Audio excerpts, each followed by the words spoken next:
നിത്യോപയോഗ സാധനങ്ങൾ 30% മുതൽ 50% വരെ പൊതുവിപണിയേക്കാൾ വിലക്കുറവിൽ നൽകുന്ന കൺസ്യൂമർ ഫെഡിന്റെ ക്രിസ്തുമസ് പുതുവത്സര സഹകരണ വിപണിക്ക് തുടക്കമായി.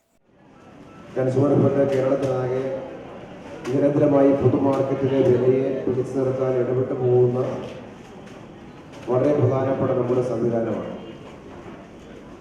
വിലക്കയറ്റത്തിൻ്റെ ഒരു പ്രയാസം നമുക്കെല്ലാം പൊതുവിൽ അനുഭവപ്പെടുന്നതാണ്. രാജ്യമാകെ ഉണ്ടാകുന്ന വിലക്കയറ്റത്തിൻ്റെ അത്രയും തോതിൽ കേരളത്തിൽ വിലക്കയറ്റം ഉണ്ടാകാതിരിക്കുന്നത് കൺസ്യൂമർ ഫെഡിൻ്റെയും സിവിൽ സപ്ലൈസ് കോർപ്പറേഷൻ്റെയും എല്ലാം പൊതുവിപണിയിലെ ഇടപെടലിൻ്റെ ഭാഗമായിട്ടുണ്ടാകുന്ന ഒരു ആശ്വാസമാണ്. അതുകൂടി നമുക്കില്ലെങ്കിൽ ഇന്നുള്ളതിനേക്കാളും വലിയ തോതിൽ പൊതുവിപണിയിലെ വില വർദ്ധിച്ചുകൊണ്ടേയിരിക്കും എന്നുള്ള കാര്യം നമുക്കെല്ലാവർക്കും അറിയുന്ന സാമാന്യമായ കാര്യമാണ്. എത്രമാത്രം ആഴത്തിലാണ് കൺസ്യൂമർ ഫെഡ് ഇടപെടുന്നത് എന്ന കാര്യം ഇവിടെ അതിൻ്റെ ഡയറക്ടർ കൂടിയായിട്ടുള്ള നൗസാദോട് സംസാരിച്ചു. നേരത്തെ ഉള്ളതിനേക്കാൾ ഇടപെടാനുള്ളൊരു പ്രയാസത്തെക്കുറിച്ച് പറഞ്ഞു. നമ്മുടെ കേരളത്തിൽ വ്യാപകമായി ആരംഭിക്കുന്ന വിപണിയിലൂടെയാണ് വലിയ ആശ്വാസം ഒരു വർഷമാകെ എടുക്കുമ്പോൾ നമുക്ക് കിട്ടിക്കൊണ്ടിരുന്നത്. കൺസ്യൂമർ ഫെഡിന്റെ ക്രിസ്തുമസ് പുതുവത്സര സഹകരണ വിപണിയുടെ ജില്ലാതല ഉദ്ഘാടനം എച്ച് MLA നിർവഹിച്ചു. ആലപ്പുഴ പുന്നപ്ര വയലാർ സ്മാരക ഹാളിൽ 30 വരെയാണ് വിപണനമേള സംഘടിപ്പിച്ചിട്ടുള്ളത്. ആലപ്പുഴ പുന്നപ്ര വയലാർ സ്മാരക ഹാളിൽ 30 വരെയാണ് മേള നടക്കുക. Consumer fed director K Madhusudanan അധ്യക്ഷനായി. നഗരസഭാ ചെയർപേഴ്സൺ KK ജയമ ആദ്യ വിൽപ്പന നിർവഹിച്ചു.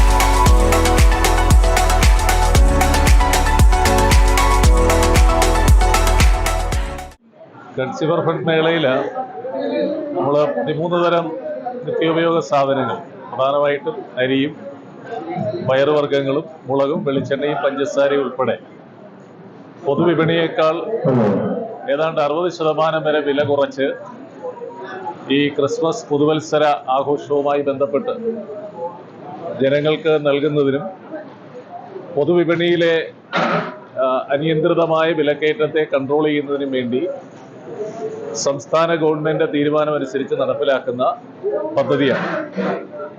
ഇതിൻ്റെ സംസ്ഥാനതല ഉദ്ഘാടനം ഇന്നലെ ഉച്ചയ്ക്ക് 2 മണിക്ക് തിരുവനന്തപുരത്ത് ബഹുമാനപ്പെട്ട സഹകരണ വകുപ്പ് മന്ത്രി ശ്രീ VN വാസവൻ, കൺസ്യൂമർ ഫെഡിൻ്റെ ചെയർമാൻ ബഹുമാനായ M മെഹബൂബിൻ്റെ അധ്യക്ഷതയിൽ ചേർന്ന സമ്മേളനത്തിൽ വെച്ച് ഉദ്ഘാടനം നിർവഹിച്ചു. ഇന്ന് ബാക്കി വരുന്ന 13 ജില്ലകളിലും ഇതിൻ്റെ ഉദ്ഘാടനം ഇന്ന് രാവിലെ നടക്കുകയാണ്.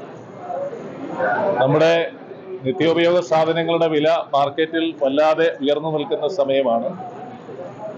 അത്തരമൊരവസരത്തിൽ സംസ്ഥാന ഗവൺമെന്റ് പ്രത്യേകമായ സബ്സിഡി നൽകിക്കൊണ്ടാണ് 13 തരം അവശ്യ സാധനങ്ങൾ ന്യായവിലയ്ക്ക് ജനങ്ങൾക്ക് നൽകുന്നതിനാവശ്യമായിട്ടുള്ള ക്രമീകരണം ഉണ്ടാക്കിയിട്ടുള്ളത്.